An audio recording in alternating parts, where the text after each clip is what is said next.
iku dadi becik.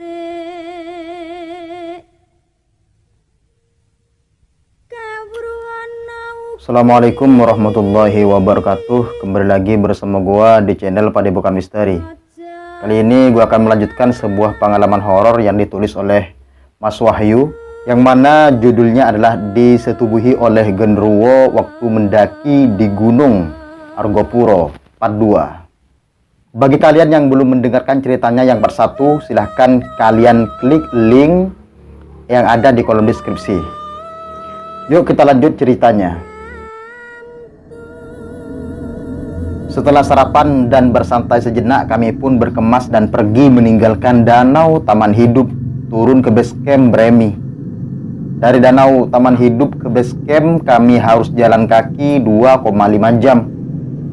Melewati hutan meski tak selebat hutan lumut. Jalur yang kami lewati rusak oleh ban motor trail, jadi agak susah. Tibalah kami di base camp, kami istirahat di taman seperti tempat wisata. Aku dan Ali, Jeffrey duduk bersama, sedangkan Lisa dan ketiga temanku.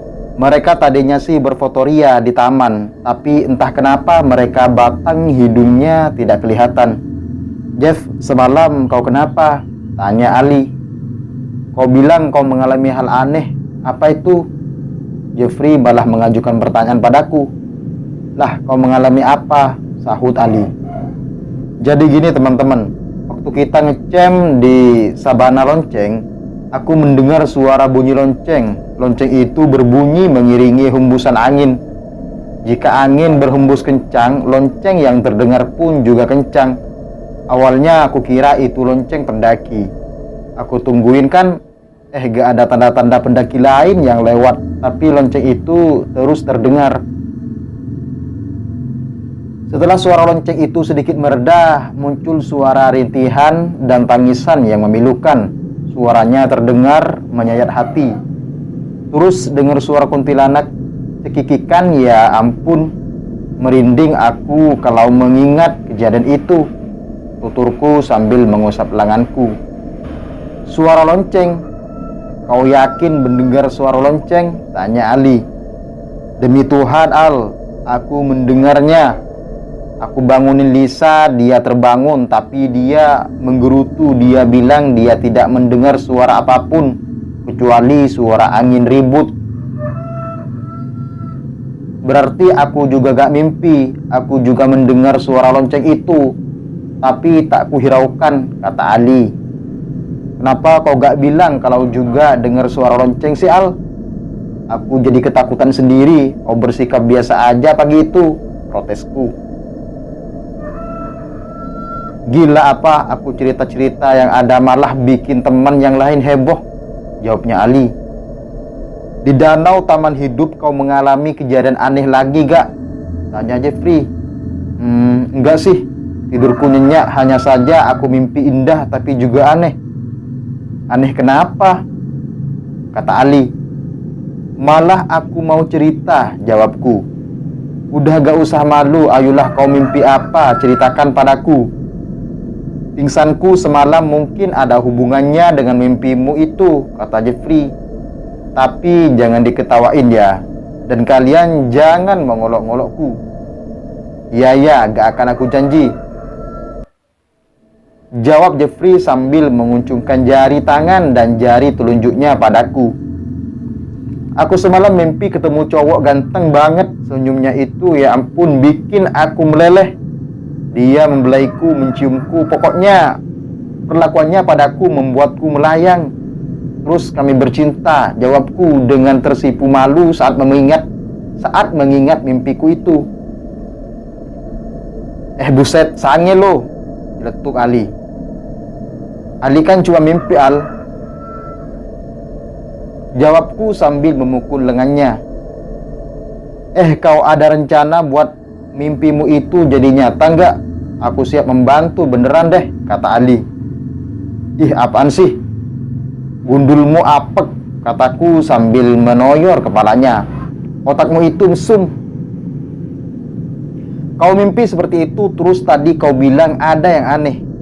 Apa karena mimpi seperti itu kau merasa aneh?" tanya Jeffrey. Enggak, Jeff. Jadi habis mimpi bercinta dengan pangeran tampan itu, kau terbangun karena disenggol dengan keras oleh Lisa. Pas bangun, celanaku basah.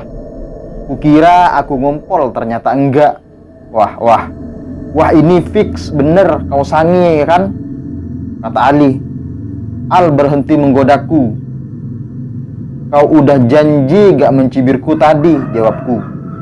Al, jangan menggodanya. Ayo lanjutin lagi, ceritain semuanya padaku, kata Jeffrey. Ih Jeff, kau ini kenapa semangat banget dengar ceritanya dia, takut Ali. Al, tolong jangan bawel dulu, diem dan dengerin aja, tegas Jeffrey. Ali mendengus. Dia memalingkan mukanya, sepertinya dia kesel dengan ucapan Jeffrey. Aku menghela nafas. Kan aku ngecek Jeff celanaku yang basah. Tiba-tiba aku mendengar Lisa mendesah.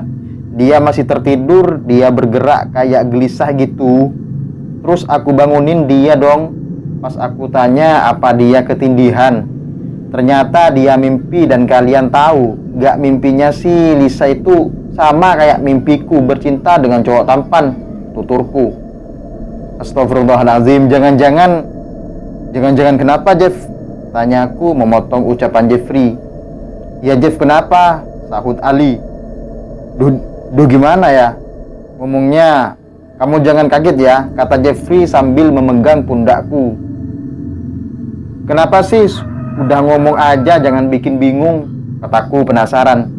Jadi semalam aku itu keluar tenda, mau ke kamar mandi buang air kecil. Pas aku keluar tenda, aku melihat penampakan genderuwo gede banget. Tubuhnya berbulu, matanya melotot.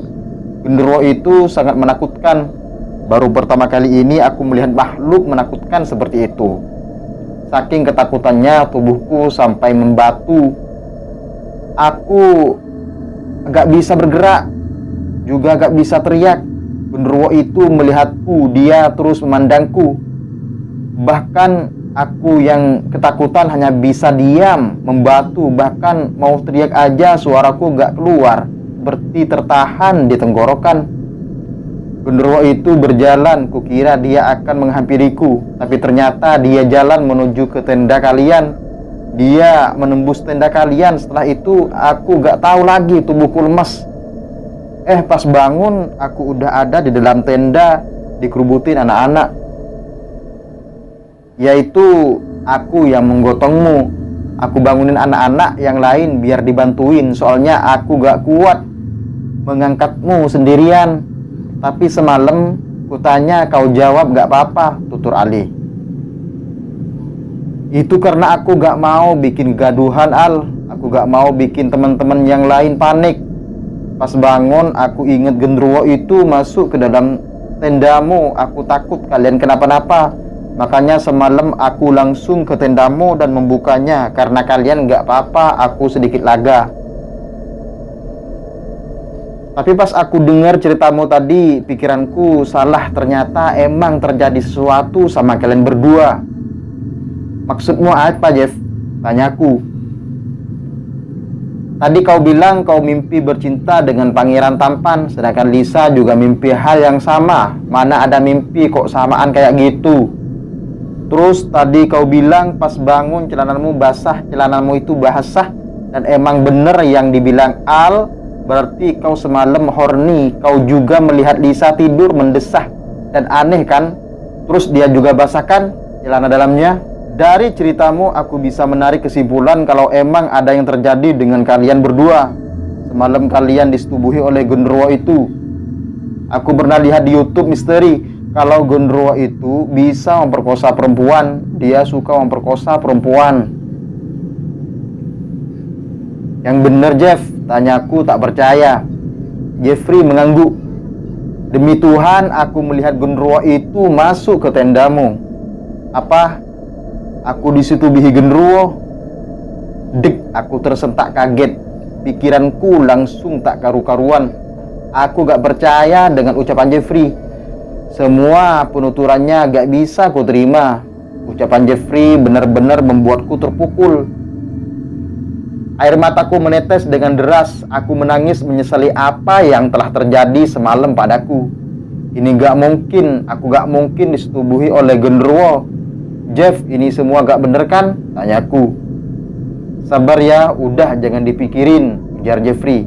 Sabar, jangan nangis, kata Ali. Gimana aku bisa sabar? Kalian ini enak aja menyuruhku sabar. Setelah apa yang terjadi, kataku sambil menangis. Tenang, tenang, jangan nangis. Maafin aku ya, aku ngomong hal kayak gini padamu, ujar Jeffrey. Aku diam dan terus menangis. Aku bingung harus gimana, aku gak tahu harus ngomong apa. Ucapan Jeffrey membuatku terpukul. Aku hanya bisa menangis dan menerapi nasib buruk yang kuterima. Jeffrey dan Ali terus menenangkanku. Mereka berdua merangkulku. Jeffrey mengusap air mataku. Teman-teman, kalau aku hamil gimana? Tanyaku. Jangan ngomong kayak gitu. Insya Allah gak akan hamil. Kita pikirin solusinya bareng-bareng ya, kata Jeffrey. Nanti sepulang dari sini kita ke rumah kakekku. Kebetulan kakekku itu sedikit paham dengan hal gaib. Nanti kita ceritain apa yang udah terjadi padamu. Kita minta solusi sama kakek. Udah jangan nangis lagi, sahut Ali sambil mengusap-usap kepalaku. Aku mengangguk sambil menundukkan kepala. Dari kejauhan Lisa dan ketiga teman kami pun kembali. Mereka balik. Udah jangan nangis lagi, nanti mereka pada kepo, ujar Ali. Aku pun menghapus air mataku dan bersikap biasa-biasa aja, seolah-olah tidak terjadi apa-apa. Hai guys, nih aku beliin gantungan kunci, ujar Lisa sambil nyodorin 3 gantungan kunci Gunung Argopuro. Kau kenapa? Kok seperti habis menangis? Lisa memperhatikanku. Enggak kok, aku gak nangis, jawabku gugup. Tadi dia kelilipan, jawaban Jeffrey. Oh, kirain nangis, kayak Lisa. Kalian udah selesai belum? Ayo kita pulang, aku udah rindu rumah, kata Ali. Ya ayo pulang, aku juga udah kangen kasur empukku di rumah, jawaban Riznu. Kami pun jalan menuju base camp dan menyewa lift yang ada di base camp. Karena di desa Bremi ini gak ada angkutan umum. Ada bus tapi cuma 1, lewatnya juga jam 6 pagi dan jam 3 sore. Kami pun naik elf dan berlanjut naik kereta. Sampai di rumah aku tidak bisa tidur. Semalaman aku terus memikirkan apa yang sudah terjadi pada waktu di danau Taman Hidup. Hal ini benar-benar menggangguku. Aku takut kalau aku hamil dan melahirkan anak genderuwo. Astaga Lisa, aku belum memberitahu Lisa kalau dia juga disetubuhi dengan genderuwo. Aku bingung gimana cara ngomong ke Lisa. Aku takut dia juga shock pas dia tahu apa yang udah terjadi padanya. Aku bergadang semalaman hingga pagi tiba. Pagi ini Al dan Jeffrey datang ke rumahku. Seperti yang telah dijanjikan oleh Al, kami pun pergi ke rumah kakeknya Al. Kami menceritakan apa yang kami alami, terutama aku. Aku menceritakan semuanya pada kakeknya. Setelah itu kakeknya Ali memegang tanganku. Dia mengelus tanganku. Sambil tersenyum dia bilang, tenang, kamu gak apa-apa. Kamu gak akan hamil. Jangan khawatir nak. Aku mengangguk. Yang bener kek, aku gak akan hamil. Aku takut kek, aku gak mau hamil dan melahirkan anak genderuwo, kataku. Tidak, jawab kakeknya Ali. Ini kamu minum air ini ya, habiskan, ujarnya sambil memberiku segelas air mineral. Air ini akan membuatmu sedikit tenang. Aku pun meminum air itu dan menghabiskannya. Ini untuk temanmu ya, suruh dia minum air ini, ujar kakek itu. Baik kek, jawabku. Kalau boleh tahu ini air apa kek? Ini air biasa, kemarin kakek pas ke Banyuwangi, kakek ngambil air ini. Katanya air ini baik untuk kesehatan, bisa juga untuk menyegarkan tubuh, karena air ini langsung dari mata air, tutur kakek itu. Jawaban kakek ini aneh sekali, gumamku dalam hati. Ah sudahlah. Sepulang dari rumah kakeknya Ali, kami pun pergi ke rumah Lisa. Aku memberikan air yang kudapat dari kakeknya Ali. Lisa sempat bertanya, ini air apa? Kami bilang aja itu air dari sumber mata air, bisa bikin seger badan. Kami sepakat gak memberitahu Lisa mengenai apa yang terjadi di danau taman hidup itu. Biarlah ini menjadi rahasia kami bertiga. Sebulan berlalu, kejadian itu pun sedikit kulupakan dan tidak ada hal yang terjadi pada diriku. Aku tetap datang bulan. Aku leganya ternyata aku itu gak hamil. Dan sejak kejadian itu aku memutuskan untuk berhenti mendaki gunung lagi. Sekian. Bagi kalian yang pengen cerita kalian itu dibacakan di channel Padepokan, silahkan kirim via IG yang linknya ada di kolom deskripsi. Sampai berjumpa kembali bersama saya Jo. Wassalamualaikum warahmatullahi wabarakatuh.